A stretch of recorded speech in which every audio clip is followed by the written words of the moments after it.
Madeline, how are you going? Oh, very well, thank you. The sun's shining here, and it's going to be another beautiful day. Beautiful. Which We had is a bright sunny day too. It's now a little dark. Now it's come into the evening here. But yeah, welcome to Landscape Photography World. Let's talk about landscape photography and your photography in particular. I'd like to start with, what does photography mean to you? now that's a big one. What photography means to me is one way of expressing myself, my feelings about things, the way I experience things, the way I connect to nature and landscape, and but it's primarily about the ability to be creative and to live creatively. Awesome. That's nice. And what got you started with landscapes? What was it? What was the first landscape you saw that said, okay, I really want to dedicate some good chunk of my life to this? May I start by challenging the statement by saying that I do not consider myself a landscape photographer. Sure. But I did get started. So I've been photographing most of my life, but when I really dived into it seriously after I retired in 2016, I was very aware that I am inspired by nature. Sure. That's where I feel at home. That's where I get my energy. That's where I find the beauty that I'm looking for. And nature, as I developed into more and more abstraction, nature became more and more about landscape and not, for instance, wildlife or birds or anything like that, but Yep. just my entire surroundings. Yeah. Yeah. Okay. And I guess, as I was saying, what was the first landscape that you were in, though, that you said, Oh, okay, what I want to do? okay. What was the first landscape I was in that really triggered the artist in me? And I suppose I would say two. I used to live very near the tidal wetlands that we call the Bisbos here.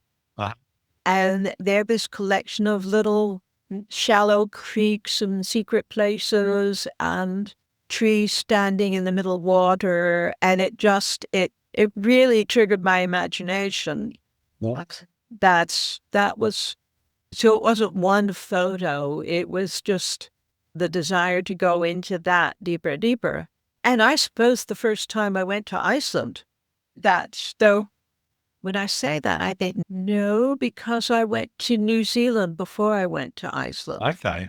And I went to Alaska before I went to New Zealand. So I'm afraid I can't really tell you. No, that's fine. That's fine.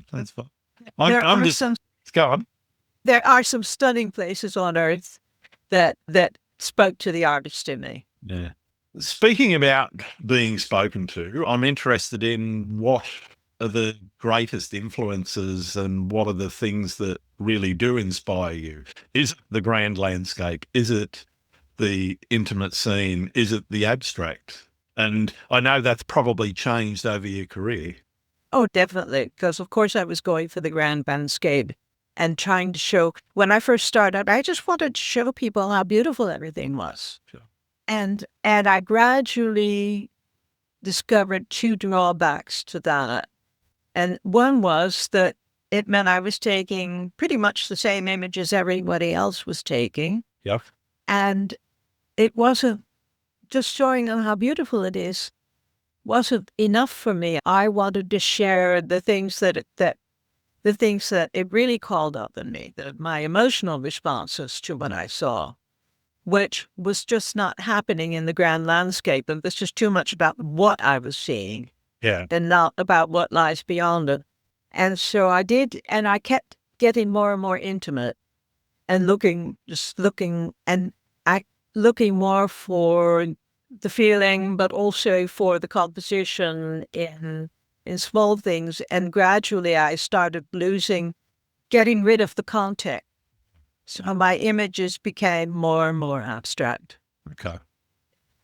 I'm interested in that process of that change in people's perspective, both the actual perspective of saying, okay, we're going to look at the broader landscape and now we're going to focus on these little details somewhere. But I'm also talking about that mental perspective, about the expression and the desire to actually put forward a feeling out of an image, as opposed to just saying, okay, here's a pretty picture. Yeah. Yeah. And a lot of that has to do with how I was very concerned in the beginning to show people or to be acknowledged as a good photographer. Am I good enough? Am I acceptable? Yeah. I think everybody has that, particularly at the beginning. Yeah. And there was there was really a long process to start getting rid of that and getting closer to, no, what I really need to do is just say what I want to say and not worry about what other people think of it. Yeah. And just be authentically myself and show my response to the landscape. And interestingly enough, my work became more interesting to other people as I went through that process. Yeah. Which, in retrospect, it's logical. But I think a lot of people who start out don't realize that. No, I think you're very right there. Yeah. What is that feeling that you're trying to get people to take away? And I know that might change with different images. Some may be moody, some might be a joyful image of first buds of a leaf or something. What are the messages that or the takeaways that you want your audience to actually take away from your image? It could be awe. It could even be despair. It could be, but I think my book is a good example, because when I started with the book, which was back in 21, I guess, with the collecting images, the theme that emerged for me was the changing moods of the Seacoast and how the changing moods of the Seacoast reflected my own moods. So sometimes the sea was angry, sometimes the sea was joyful, sometimes the sea was very subdued. Sometimes it had held the promise of dawn. And there were so many. Every time I went out there, it was different. It wasn't about, basically, the Dutch seacoast is a pretty boring place. It's flat sand with dunes behind and water ahead and sky. But the combination of tides, wind, sky, waves, just everything was never the same. Yeah. I always expressed something else. And it reflected my own changeable moods. And that's what I loved about it. Okay. Interesting. Yeah. Let's talk a little bit about the book. How did that project start? What was the germ that said, okay, I'm going to create a book? Okay. So I've always loved working in projects. Sure. And I learned at a certain point that by going back to the same location or to the same theme or to the same subject again and again, that you go deeper and you get further beyond what the actual thing is saying to you. Yeah. And when I moved up here in 21, I was back. This is very close to where I started out in the Netherlands. And I was really happy that I was like only 5 minutes from the coast. Yeah. 20 minutes at the most. And so I started going down to the beach and taking photos. And then I did more. And at the time, I was mentoring with Theo Bosbo, who we will probably get back to later. And he said, yeah, this is a good project. Stay with it. Might even turn into a book. And I said, nah, I'm not going to make a book.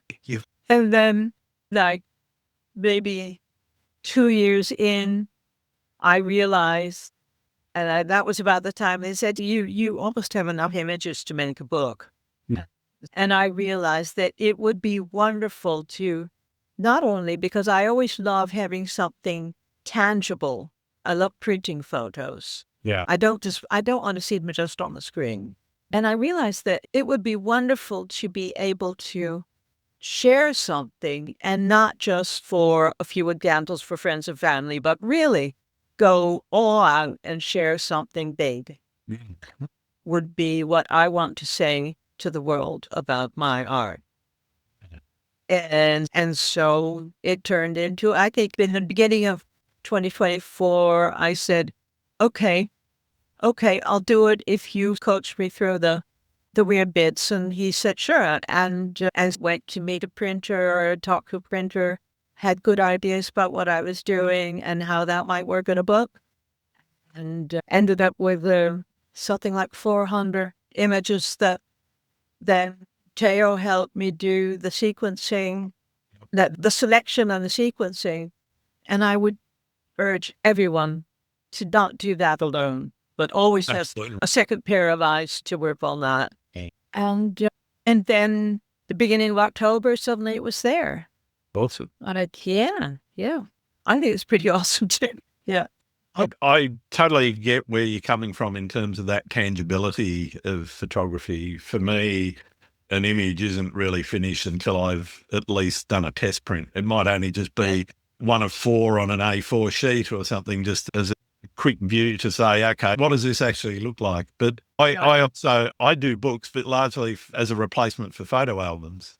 And so I print a book each year and put either a bunch of art stuff, but I'll also put in the family snapshots and that sort of thing, so that it is a bit more like the actual old school photo album, more than anything else. Very few words.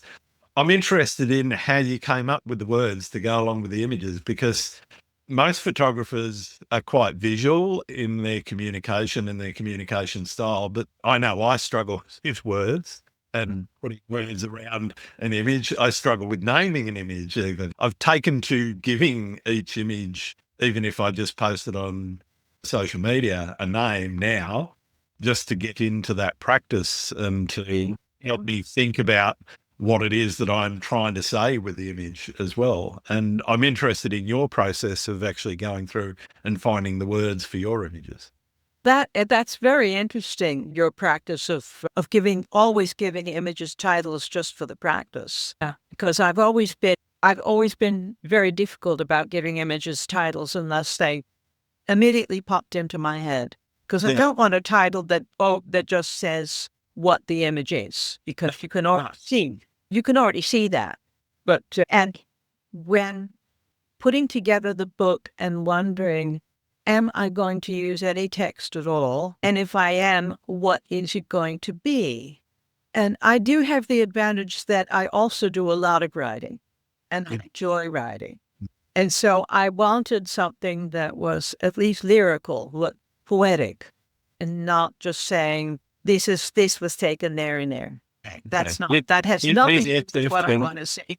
It has nothing to do with it. So I went looking for I used blocks of text, sometimes just to create space between images, to create breathing space. Yeah. Sometimes to mark a shift in mood. And with the words, I tried to describe some kind of sensation that the viewer would not be able to see. Sure. Like how it felt, how it sounded, how it smelled, looking at the other senses and involving those instead of just adding to the visual. There's a minimum of text in there, but there's just enough. And of course there is text, but there's a foreword by Valda Bailey, there's a closing words by Teo, and I did write a short piece of text at the end about why I made the book. Yeah, nice. But yeah, it's combining. I know someone who always combines their photos with a haiku, and it was that idea. Yeah, nice. Yeah. I know a few photographers that either haiku or some other form of poetry. Yeah. There's a few people that actually if they're posting on social media, they'll post a poem with every image. And I think that's, again, it's a really interesting practice to get into, to try and not only name your image, but also to give it some emotional attachment to a set of words. Not that I'm saying that the words they may not even, particularly in poetry, they may not even refer directly to the image, but they bring forward that nuance of the feeling of the image as part of the experience. And I think it's a wonderful thing if you can have the talent to do that. I'm not much chop at poetry, to be honest. I'm a far better photographer than I'm a poet. And I don't think I'm that great as a photographer. I'm okay, but... So what do you do besides titling your images? Normally I title them and give them a little bit of a blurb. Sometimes it's about the experience, sometimes about a feeling, but it's mostly titling, and that titling, as you said, has to come organically. So for me, it is about saying, okay, what is this image? And I know in Instagram now you can actually attach music to your images. So I normally come up with the title first, then go and search for a song with that title or similar. Okay. Yeah. And then have a listen to it. Unless it's not appropriate, I don't do it. But then when I'm posting on Instagram, I'll put a song that goes with that image. Yeah. Again, to try and enhance the viewer's experience of the feeling of the expression of the image, as opposed to just putting a set of words or whatever with it. So, yeah, as I say, for me, the practice has been around expressing the feelings attached to that image that I may have. And that might be an image from years ago that I've dug out of the archives and decided to finally edit after 2 or 3 years. Or it might be one that I took yesterday, depending on... Oh, I love going back to older images, and I do it more often these days. But when I was doing all the promotion for the book before it came out, and I must admit I don't do it as often anymore, but I would put together little reels for Instagram and Facebook, and then I would look for a song that went with the reel that would go with the entire thing, and that was a lot of fun. Yeah. Yeah. I think if you can express yourself in different ways, aside from just here's my image of today or tomorrow or whatever, doing that in conjunction with your images, I personally think enhances the viewer's experience. Occasionally I get comments, why did you pick that song? Because they may have a different connotation for that piece of music that they don't associate with the image.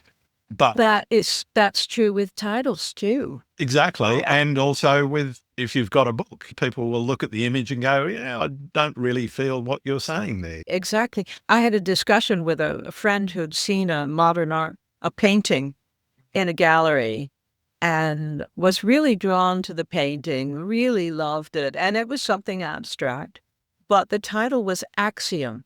And he could not for the life of him figure out what the title had to do with the painting. Yeah.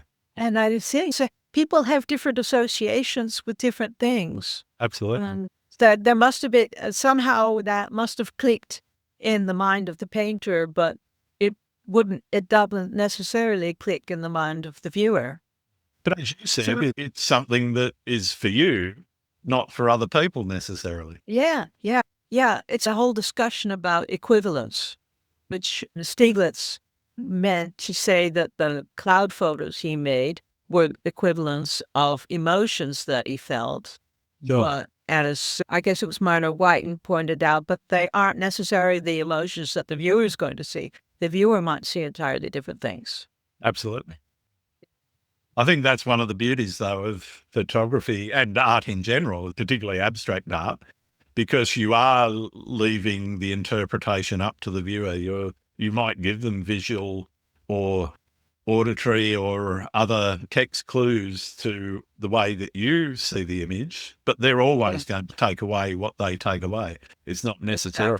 Some of my abstract images, I know people have said, I can see this in it that I for the life of me, couldn't see. Yeah, the word escapes me, but there are people who see faces and stuff like that in everything. Yeah. And I tend not to. When somebody points out something, I say, oh yeah, I see a face in there. Yeah, you're right. Yeah. No. Like a cloud that looks like an elephant or a rabbit or something like that. And you go, yeah. But yeah, it does. It is as fleeting as that, because 5 minutes later it's completely different. Exactly. Like the sea. Absolutely. And like many landscapes. As soon as the light changes, the landscape's different. Absolutely. Yeah. I'm interested in the process that people have for for setting creative challenges for themselves. So what I'm talking about there is, do you have a process in the first place? If so, what does that process look? And how do you say, okay, I'm maybe because you're lacking a bit of inspiration for a period of time and you go, okay, I really need to go out and do some photography. What challenge am I going to set myself? Because I've been doing it a long time and I know what I'm doing. I can go to the same place again, but if I go to the same place, I've got to do something different. I've got to come up with something unique. How do you set that challenge for yourself? I've got 3 different things popped up as you were talking. So I'll do one at a time. Might not necessarily be the right order. The thing is that whenever I see a rabbit hole, I go down it. Okay. And so when I learned about making cyanotypes, and that's also a sort of photography, I immediately decided, okay, I'm going to master cyanotyping. When I heard about caustics, which is adding a caustic wax and a pigment to prints, basically adding something to the prints that weren't there in the first place. That was a huge rabbit hole because you need all kinds of equipment to do it. It's fascinating and it's so tactile. And I've also been trying to figure out, I'm working on a photography project at the moment that feels as though I should be doing something with transparent layers that you could walk through. Yeah. In sort of an installation. Okay. And I thought that would be fun. In the first place, why would I do it? Or not why would I do it, but once I have it, what would I do with it? And because I'm still looking for a gallery who would be interested in representing this kind of work. Yeah. And haven't found it yet, but we'll get there. That's the whole rabbit hole bit. When I have reached a bit of a creative lull, or some people say a block, but I know enough about this not to let it worry me. Sometimes and I think most people just need to step back. Yeah. Step back, take a rest, don't worry about it, go do something else, get involved in something else, go out for walks without your camera. Just let yourself. Sometimes it all needs to go into a period like tides. Tides come in and go out. And sometimes you need a moment of low tide. Yep. And to rest, to recover, and the inspiration will come all by itself again. Yeah. And for instance, after I'd finished the book, I had no desire to go back out to the beach. And it was just the sense that, okay, just not now. Sorry. I've done that. I might get back to it, but not now. And I allowed myself just to not go out at all until I was inspired, not to go out with my camera until I was inspired to do it again. And at a certain point, then suddenly I saw what my next project was going to be. Okay. Yeah. So that's how that goes. I even offer a one-on-one workshop for people who are experiencing what they feel is a creative block, and they feel stuck and they don't know how to get unstuck. I feel that struggle sometimes. I've not been out as often as I normally do, probably for the last 4 or 5 months. Probably only been out twice in that 4 or 5 months, which is pretty rare for me. Yeah. It's not quite a daily occurrence, but every second or third, I'm usually out taking things. Yeah. But and that must feel confronting. not really. I'm actually quite relaxed about it. There's been a lot of other things going on in my life, a new grandson and a few other things that I'm not going to talk about here. But those things have taken priority, and so my mind's elsewhere, and I'm not feeling the urge I'm still feeling creative. I'm still editing. I'm still looking at old photos. I'm still doing the podcast and all those sorts of things, but I'm not concentrating on very much on creating new work right now. And I'm okay with that because as far as I'm concerned, at some point I will go somewhere that makes me go, oh, I've got to get my camera out and do something here. Exactly. Exactly. It happens. I mean, it's in there somewhere. It's just slumbering for a while. Absolutely. Absolutely. It's also the middle of winter, which is good if you want to get up for sunrise because you don't have to get up quite as early, but it's cold. It's up in the morning at the best of times. But I prefer the cold to the heat, and we're getting the last couple of summers have been unusually hot. yeah. So temperatures have gotten back up into the 30s, and that's not my favorite time of year. Yeah, it's not my favourite time of year either, but sometime just a little bit warmer than it is now. It was below zero here last night, and I think -1, 2, and that's just, it's not conducive to getting up early and going out and Oh no, that would be not for me. yeah. You have to dress for it, but you can dress for it. Oh, absolutely. You can't dress for heat, but you can dress for cold. Oh, I can. Pair of swimming trunks and a t-shirt and no shoes. And I'm down the beach, and if it's 6 o'clock in the morning and the water temperature is 23 degrees, then I'm happy. Okay, yeah, it's 6 o'clock in the morning. You haven't got the burning sun on top. Yeah. I'm normally home by 7 or 8. Yeah. Pardon me.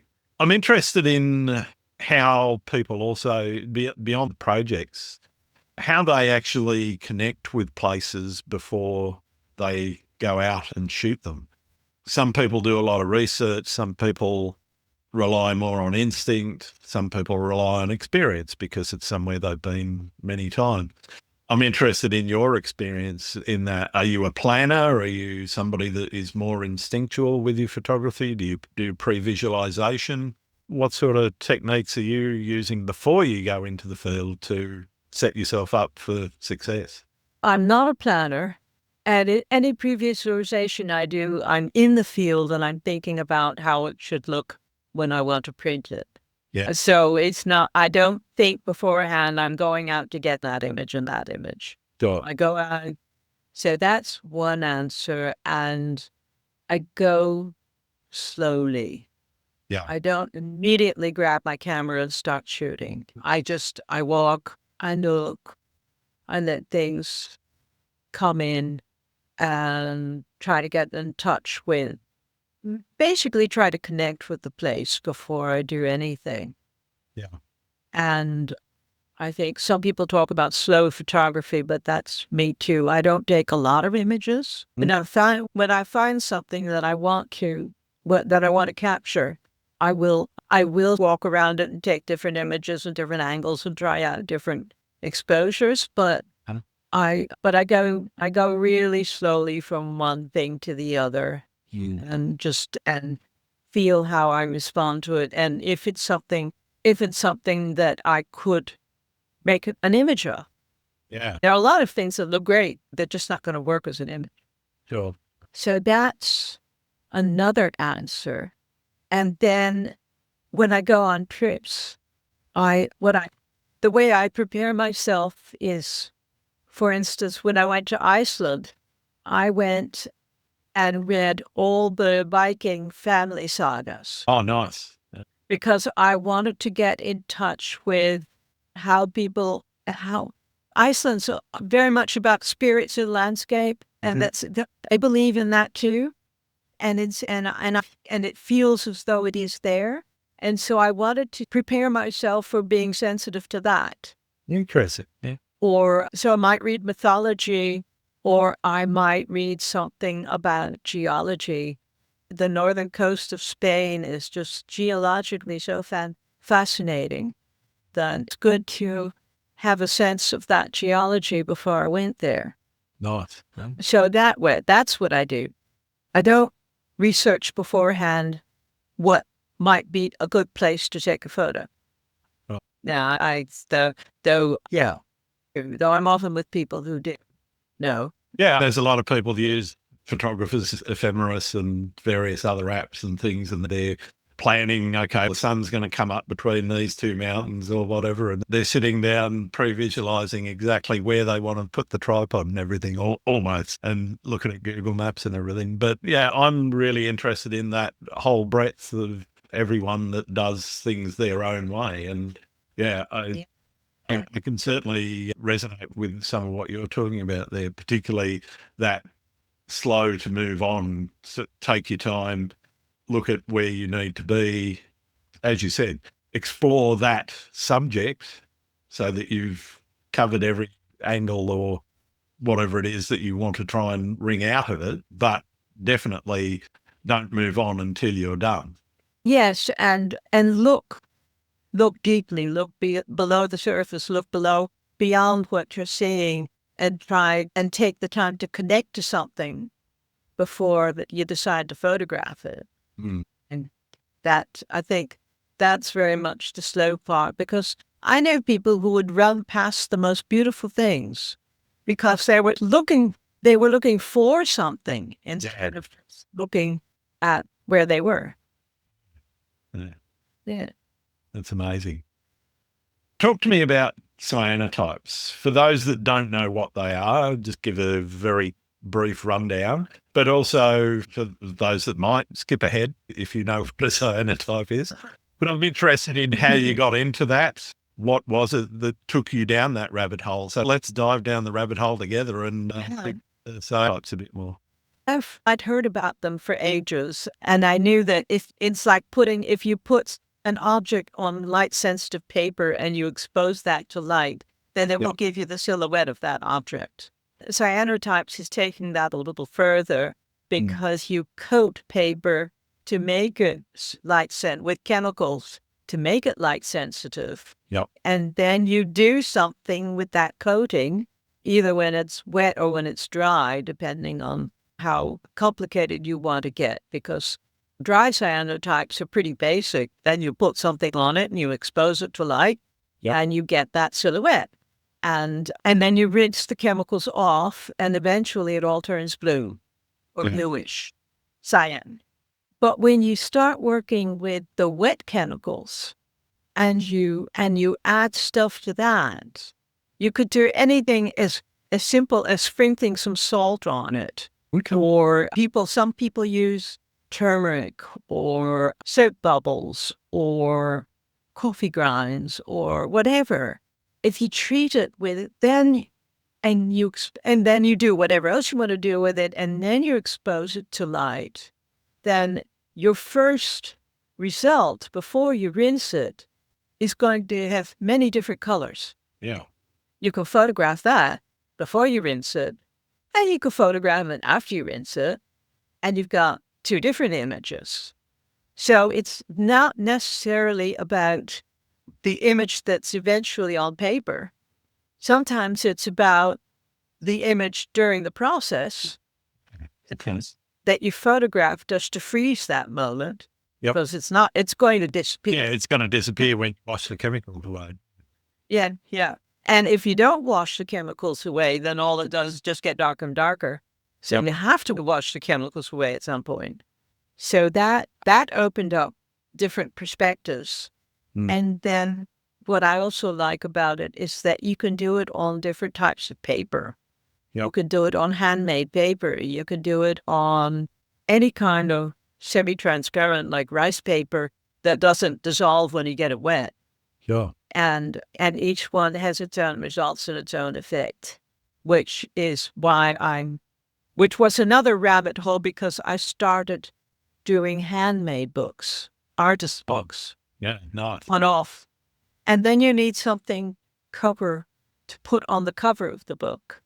And that doesn't necessarily have to be a photo. That could be, because cyanotypes could be very abstract. So I had these wonderful bits of thin rice paper sort of thing that I it's put on the cover of a book. Oh. So it's just lots of fun. It's lots of fun. It's a mess, but it's lots of fun. It reminds me of something that I've done in the past, and I've actually thinking about picking up again because I haven't done it for a little while. I don't know if you've ever experimented with marbling. which is where you set a size in a tray and then you drop different colors, and they could be inks, it could be milk, it could be basically any liquid. You can drop solids in there as well. Yeah. Around on the size, and you can get a toothpick or a fork or a spoon or whatever and move things around so the colors can either blend or just put streaks, and a very abstract and very expressionistic way of making art. And I've got an arm from a tripod so that I can get a top-down view of the tray, and just as things change, just take another shot. And okay. so you don't have to. It's just taking the shot first. Oh, fun. You can then use paper, and again, as you said, you can use pretty much any paper you like, handmade paper, cardboard, whatever you want. The common use for marbling on paper is the inside of book covers. Exactly. However, my mother, a person of many creative talents, was also a calligrapher, and she used marbling to decorate her calligraphy pieces. Nice. So she would make a background on paper with marbling. And I used to love to watch her do it because what did she use? Irish moss. Oh, yep. She used Irish moss, and then she would float ink on that. Right. Then she would make patterns in it, and I think it was ink she floated on it, or maybe it was watercolor paint. I don't know, but I know she also used silver pigment and stuff like that. Yeah. And then she would lift that, and then when the piece was dry, then she would use that for her calligraphy piece. Yeah, yeah. And I haven't tried it myself yet. I know I've been tempted to several times, especially with this handmade book. You think, yes, that would be very nice for an in-leaf. Absolutely. But it means more equipment. That's a photographer's life, though, isn't it? More equipment. Yeah, yeah. It's funny because I've actually pretty much stopped buying photography gear. But as I said, I go down these rabbit holes and I end up buying other stuff. And a lot of it has to be done in the kitchen. Yeah. Yeah. My wife's very understanding, particularly when I do the marbling shots, because I take over the dining room table entirely, because I have to have room for the tray and the inks and paints and various things that I'm going to drop in, some lighting. Yeah. It's got to be lit properly, and also then I've got the tripod on the table, and so the entire dining room table just gets taken up. And if I'm doing that for 4 or 5 hours, she sometimes stretches the patience a little bit, usually. And in the end, you have to clean up before dinner. It's definitely always clean up before dinner. Right.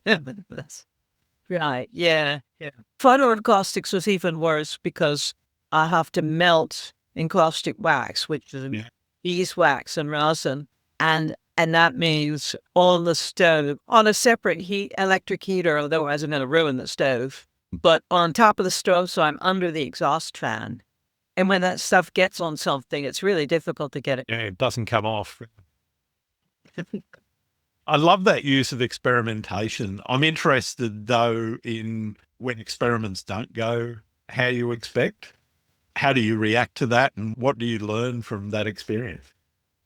I have taught myself the mindset that every mistake is just something to learn from. And I know, and of course, my distinctive reaction is, I always. But yes, I can swear pretty hard, and then think, okay, either I go with the serendipity of it isn't the way I expected it to be. Yep. Or if it's like something like making a book cover and having done the measurements wrong, I just have to put it aside, chalk it up to experience, get out a next piece of board and do it again. Yeah. Yeah. And just remember not to make that mistake the next time. Measure twice, cut once. Yeah. Yeah. Also think about, because so often it's about thinking that if something might have to be 2 millimeters larger than the last thing you made, you really have to think about the measurements. Absolutely. Yeah. So I'm not that precise a person. I'm spontaneous, intuitive, and so I really have to force myself to be precise. Like looking for sensor spots in a photo. Yeah. So I had 62 images in that book. And I had to really, before I sent them off for the final, to the printer, the final printing, I had to go back into them and make sure I hadn't missed a single sensor spot. And for me, that is so excruciating. That goes slowly, nicely. Not the most joyful experience, particularly when you are doing a print job, particularly when it's going to be a large print, but also if you're doing something that needs to be precise and needs to have precision, like a book, and going through that process. I very rarely look for them, but if I'm just posting, it depends on what I'm doing with the image. If I'm doing something for myself or for a client or whatever, or it's going into a book, then yes, fine tooth comb time, off we go. But I can't say that's my most fun job of photography. No, some people are better at it than others. And for the book, I have a friend who sees them all. And she's developed a method to really get them out, to really see them. Yeah. Or she hasn't developed, but Tony Cabra has a part of one of his plugins. You can really get in and you go pull them all up. And she will go through with a fine tooth comb. Nice. And so when I was finished with them, I would send them off to her and she'd take another look, and she always found some that I missed. That's What does success in your photography look like to you? That's a really good question. That's a really good question. I'm the first person to tell everyone to photograph for yourself. And I do believe that, and I do photograph for myself. And I do believe that that's the only way that you can be authentic that you can make authentic images that are yours, that are original, that express yourself. Yeah. But when I was recently awarded a fellowship distinction from the World Photographic Society for my book, I was so proud. You should be. I thought, this is really interesting. Madeline, if you don't think that acknowledgement by other people is that important, why did you go for the distinction in the first place? But it was just such a big distinction. And it really meant a lot to me that I did earn it. And often I don't very often win some competitions because my photography is just a little bit too subtle for juries and doesn't really pop out there when you've got thousands to select among. Yep. I don't think that says anything about the quality of the photography, but I know that I tickle pink if I do win something. Yeah, sure. See, it wouldn't be. But I think your point, though, is well made about for certain juries or for certain photography competitions, subtle work doesn't stand out. Particularly in landscape, black and white tends to perform far worse than colour images. Even they may be almost as impactful visually as some of the colour images in that same thousands of shots that they've got to look through. But for some reason, black and white, particularly in landscape competition, just doesn't seem to pop out. Tends to do better in portrait, but far less so in landscape. And I think you've got to weigh up when entering competitions, what is it that they're actually looking for if you're going into the competition to win it. Some competitions give you feedback if you get to a certain level, which is great, but others, it's just put your image in and hope for the best sometimes. Yeah. I really like the way National Landscape Photography Awards works, because they do give you feedback. If you've gotten we've gotten into a certain selection round, then you definitely get feedback on what you entered. And I think another point, because I immediately went into this business of being awarded something, success in photography for me, my first husband was a photographer who tried to earn a living doing it. Sure. And I was planning to become a photographer at that point in time. Okay. And I decided that's no way to earn a living. No, I will never do that. So success in photography is not anything like you can make a financial success out of it. Sure. And I admire people who do. And there's some who I think do it wonderfully without losing any of their integrity. So then they're not out there just making images that are going to sell, or that are going to, or books that are going to sell. And they're not just out there promoting workshops, but they're staying true to themselves. But that's a happy few, I think. Yeah. So success, that's not, for me, that's not success in photography. I think success of photography is, as I said, I would really love to be recognized as an artist, and being recognized as an artist, so not as a photographer, but as an artist, would mean that at least art galleries are interested in showing my work. I don't even have to sell it. I just want them to show it. But of course, the galleries who look, I want to sell. galleries need to sell. Yes, of course, that's what they're there for. So yeah, but that would feel like success, I think. And but I think the most important thing for me is just that I am feeling happy, I'm feeling creative, and I feel that my work is progressing as I grow and learn and becoming more and more authentic. Awesome. What do you think you've learnt about the world through photography? Okay, I'm going to throw that one back at you first because I need some time to think.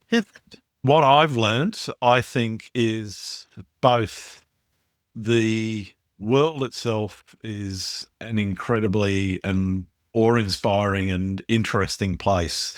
And there are just so many fascinating locations that I'd love to get to, and some that I know that I never will because my time on Earth is limited, and there will always be somewhere that I haven't been. But I think the thing that I've really learnt about the world through photography is how to look at it in a way that makes me look for subject matter that is interesting. And that might be something that is a grand vista, or it could be the pattern on a leaf on a small bush. That from Zoom, not that I'm talking about macro photography, insects and that sort of thing. Yeah. Those sorts of things can be fascinating too. That's not my photographic desire to get into those sorts of things. But that's the breadth that I look at the world in, and I cannot go anywhere without seeing the place through a photographer's eyes and saying, okay, that would frame up nicely. And if I move to the right a bit or left a bit, I could make something out of that. And as I say, whether it's that grand landscape or the leaf and the pattern on the leaf, I'm looking for those things. And that photography has taught me to observe the world in a different way. And it's attuned me more, I think, to seasonal changes, times of sunrise. I can tell you what time the sun is going to rise tomorrow, for example. Yeah. My first association with the world was not the landscape or even necessarily nature, because when I think of the world, I think of all the people in it and and society and all the developments of how we influence nature, landscape, and just the whole shebang. So I was searching for, what does photography teach me about it? But I do get that about that I'm learning to look at things more closely. Sure. And take my time to study things. And I've even become a little more tempted to go out there and do something like street or portrait photography or architectural photography, urban photography, just simply because it's there. And I've been so focused on the landscape. And actually, those are other things that I also find fascinating. They also bring me a little closer to, I find joy in landscape, but I don't always find joy in the peopled landscape. I understand what you mean. Yeah. And actually, this brings me to a different subject, and that is that I'm one of the ambassadors for Nature First. Yep. And Nature First is a movement that started up in the US and and spread out all through the world about teaching photographers to think about their impact on landscape. Absolutely. So for me, the world is also those photographers that go barging in, destroying everything that they want to photograph without either without caring. And if they really don't care, then there's nothing I could do about it, or without being aware of it. And if they aren't aware of it, at least I can make them aware of what they're doing. Absolutely. And so there's that people and society aspect to it too. I was happy to find a way to connect to that whole subject because it was upsetting me. Yeah. And so it was nice to discover that Nature First was trying to do something about that. Yeah. I think Leave No Trace ethos is a great way to live your photography life and make sure that when you're in nature, you're not stepping into things that you shouldn't step, mosslands and peat bogs and things like that. You shouldn't just go tromping through just to get a shot. Delicate landscapes require delicacy in the way that you move through them, as well as the way that you actually take images of them. And yeah, for me, it's certainly something that I've strived to do with all of my images. I go to the beach here, and there's city beaches quite often. And I normally take a little bag with me that I can put rubbish, and I'm always finding rubbish. So I put the rubbish in the bag and then go and find the nearest bin and empty the bag into there. But I've always got a bag with me so that I can, if there's something there, if I can improve the place, then I feel like I'm having a positive impact on the world. Good on you. Good on you. And it goes further. It goes towards, for instance, not sharing locations. Absolutely. If that might tempt people to go running over to that location to get that very shot, or not photographing birds' nests.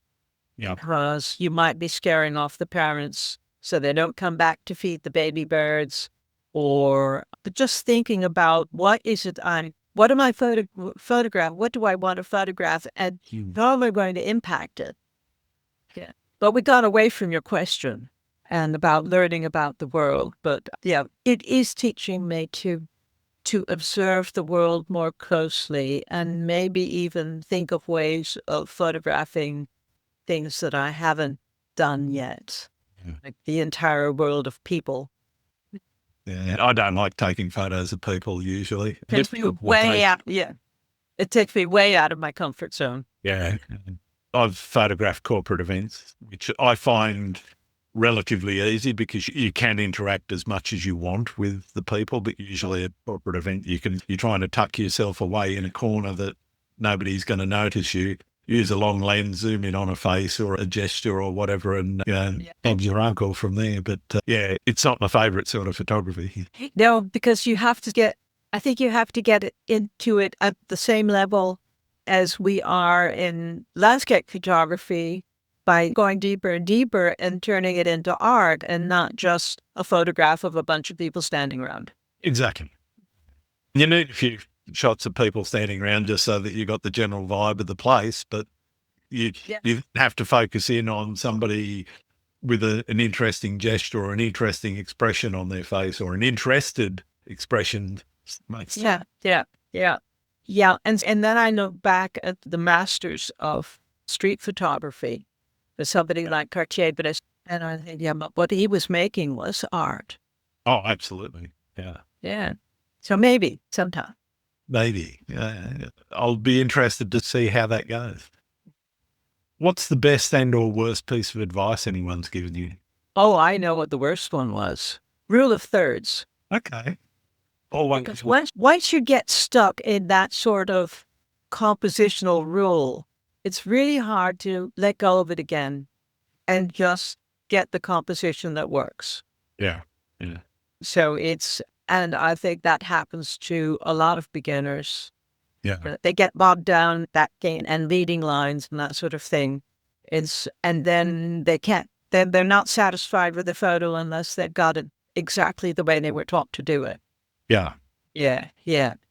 And the best piece of advice someone has given me, and I would say, Yeah. I learned from, I definitely learned from mentoring with Teo to photograph the things that make me happy. Yeah. And I think that the Scottish photographer Alistair Ben put that into words very succinctly when he started talking about expressive photography. Absolutely. Yeah. Of it's about photographing the things that awaken feelings in you, and instead of making a good photograph. Yeah. Yeah. I would say that's the best advice. Great. Yeah. Where do you see photography's place in society? It has changed a great deal. I've studied the history of photography, and I think there have been several big changes. One was when suddenly cameras were available for everybody, Yeah. and it became a way of, and it became not so much, it wasn't a profession, it wasn't an art form, it was a way of just documenting your life. Yep. So that was the first development. And it became very democratic, which was a really good thing. But it had its shadow side. And that sort of continued when we got into the whole field of not only digital, not necessarily digital media, but of course, social media. Oh, And everybody's splashing everything they photograph all over the internet. And there, that sort of brought photography into an entirely different light than when people were either out there in the beginning, either earning a living as a portrait photographer or as a war correspondent or something like that, yeah. or trying to make art with it. And of course, the very interesting development now is harnessing the power of artificial intelligence and where that's taking photography. Very much so. You can't pick up a camera now without some kind of AI feature in it, and all of the processing applications have some form of AI built into it or in the background of them. I'm only happy with that. But when you start generating things that weren't in the image in the first place, Yes. you've got speaking of rabbit holes, that's a huge one. Yeah. And some people say it will be the end of photography. I actually don't believe that. No, I don't agree with that at all. No.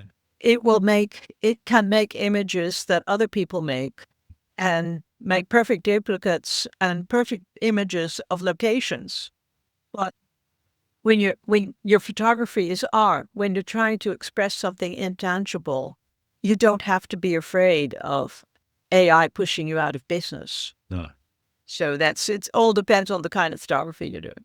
Yeah. I've said this on the podcast several times that if you're a product photographer, if you're a fashion photographer even, and I'm not talking the high end guys, I'm talking about that middle ground and low end. If you're in those professions, then yeah, your job's at stake. And to be honest, that in itself is a shame. But for people that, as you said, do it as an art form, landscape photographers that are passionate about being out in the field and in the world, they're never going to sit there. Some might, but they're never going to sit there and try and replace their photography with a few keystrokes. Yeah, and they will, if they're making standard images, then yes, they will be pushed out too. But let them get creative. Absolutely. And then commercially, there's always the fields of event photography, wedding photography, real estate photography, because you can't do an AI generation of someone's hotel room or Airbnb or rental property that they want to advertise, because that would be false advertising. Now, there might be some people that are wanting to do that, but I'd call them scammers rather than people that are actually really doing the job of marketing a product. There's a development across the street and it's only started. You can't tell what it's going to look like except for these computer generated artist impressions. Sure. They hunt to advertise the property, and they've even got people in there, children playing on the grass and stuff like that to show how wonderful it's going to look when it's finished. That used to be an artist impression where somebody with a set of crayons or paintbrush or whatever or inks would actually draw, this is what that development's going to look like. So I get that. But when you're actually, if you've got a pre-existing structure, that's where it's kind of, you can't really advertise what you don't have. So somebody's going to have to get in there with the camera and touch. Exactly. Yeah. Yeah. What do you see as the future of photography? We talked a little bit about some of the changes that have gone on in the past. Where do you see photography going in the future? I would like to see it merge more and more with the other visual arts. So it's no longer just about recording what's there. Sure. But it's more about, but it develops in the same direction that painting or etching or even sculpture is going, more and more as a means of expressing self-expression in some way, or expressing something you want to. That would be, for me, that would be one good direction for it to develop into. I still would like to see it as an instrument for informing people about things that are happening, the way journalist photography is used. Definitely. Except I know that there's always been a lot of fakery going on in there, and the idea that was always the realistic photography is not true. Yeah. Fortunately, there are enough people who do realistic photography, but it's not. Yeah. So those are two things. Technically, I have no idea. When we go past digital cameras that could do everything, I don't know. Fair enough. I think we're going to have to wrap up shortly. I'm just going to ask you for a couple of names for me to speak to on future editions of the podcast.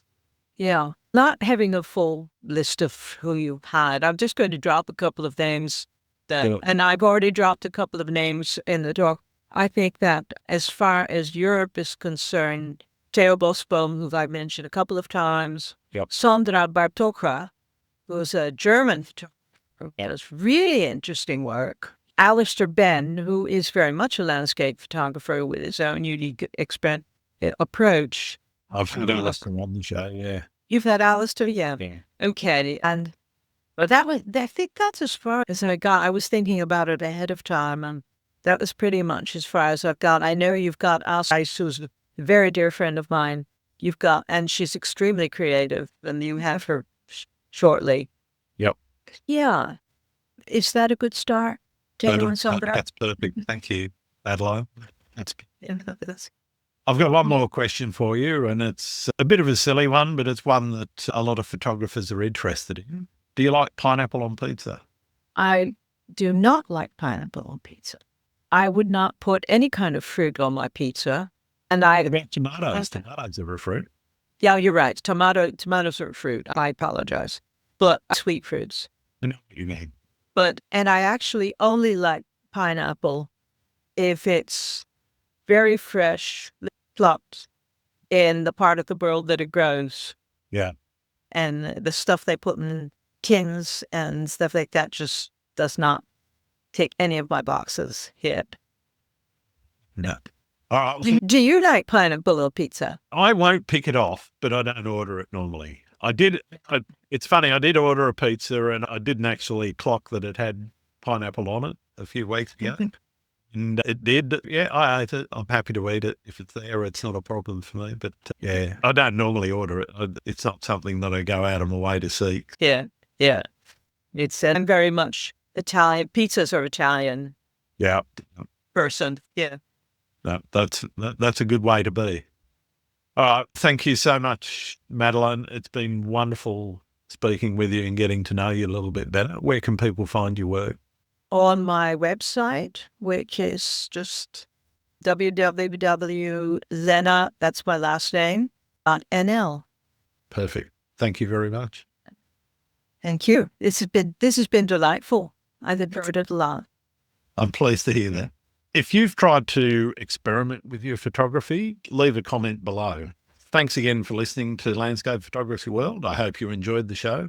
And keep listening because I'll be joined by some great guests in upcoming episodes. You can find my work in this podcast at grantswinburnephotography.com, along with prints, photography gear, and I'm also on Vero, Photo, YouTube, Instagram, and Facebook. Don't forget to like and subscribe, comment. Please give me some feedback. I'm really keen to know if you're listening, and if you're listening, whether you're enjoying things, not enjoying things. What do you like or what don't you like about the show? I'm Grant Swinburne. Hope to see you out shooting soon.